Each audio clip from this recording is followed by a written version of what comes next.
na may 7 na tayong gustong mag-adapt from Philippines.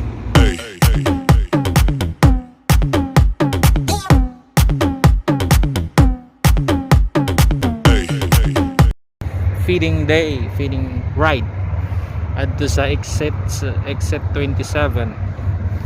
So now ako din nagpaabot ko sa akong mga ka-grupo kay nauna ko. So a feeding ride because nailuoy kayo nga mga ero dito.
Dito na naman ang takbong pogi sa exit 27 para sa dog feeding program na initiate ng ating mga kamiyembro mula sa Alwakra at saka sa Alwakra, no? Alwakra lahat? Alwakra. Alwakir. So ito po yung ating mga kamiyembro. Jason.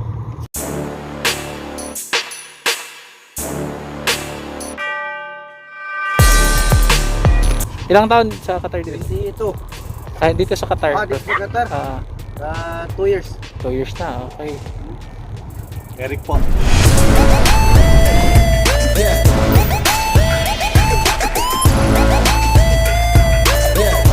So, 39 years old. 20 years na po dito sa Aloha. Uy! 20 years. Tagal na. 19 years old pa. Okay, sir. JR po.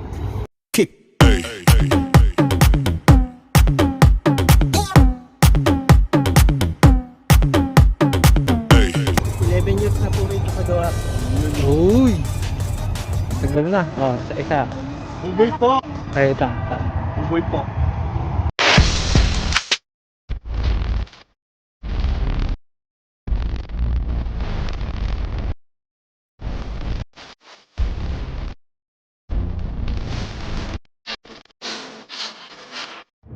Naman di ba?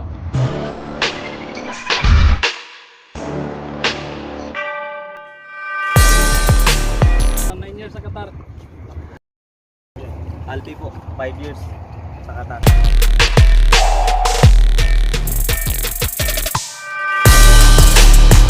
Yun. Oho! Kastat sa day? From Nepal. Nepal. Naam kya? Nissan. Ram Rocha. Sama sa China. Okay. Sir.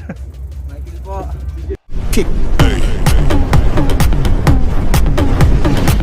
At 3 years sa Qatar po. Oh. 27 years old. Uy, bata. Uy, sakto marami tayong single dito na ano. Dapat na asawa na. Oh, may asawa na pala. Sorry. 君の虜になってしまえばきっとこの How are you?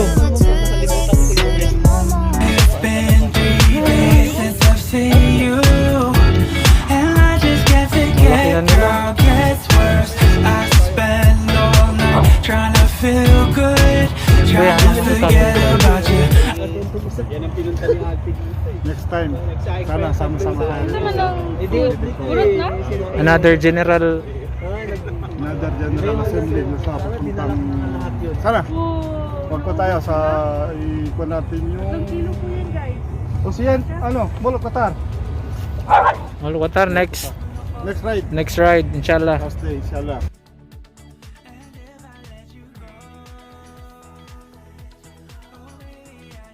Okay, good evening everyone. In behalf sa Pinoy Animal Lovers dito sa Qatar, dito po kami sa exit 27. Dito yung may mga stray dogs dito na kailangan ng tulong. So mabuti naman at yung Filipino cycling community, at least every time na nandito sila, nagbibigay sila ng pagkain. So sa side naman namin sa Pinoy Animal Lovers, para maiwasan yung pagdami nila, gumawa tayo ng programa na TNR. Ito yung tinatawag na Trap, Neuter, Return.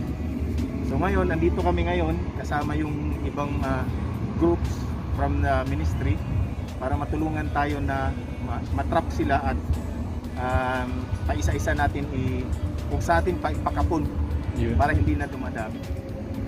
So maraming salamat din sa inyo sir na tulungan niyo kami para tawihin yung ibang aso. Okay. At meron ng mga ibang groups din na mga rescue groups dito na lumapit sa atin para hanapan daw ng paraan na mapa-adapt.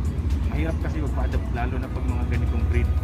Pero may good news na may 7 na tayong gustong mag-adapt from Philippines. So hanapan na natin ng paraan paano sila mapadala doon. So yun lang at I hope yung mga cyclists na pupunta dito patuloy pa rin magbibigay ng pagkain sa kanila at sana wag silang matakot at wag nilang takutin din yung mga aso kasi mababait naman sila lahat dito. Maraming salamat. Okay, thank you sir. Taas. Will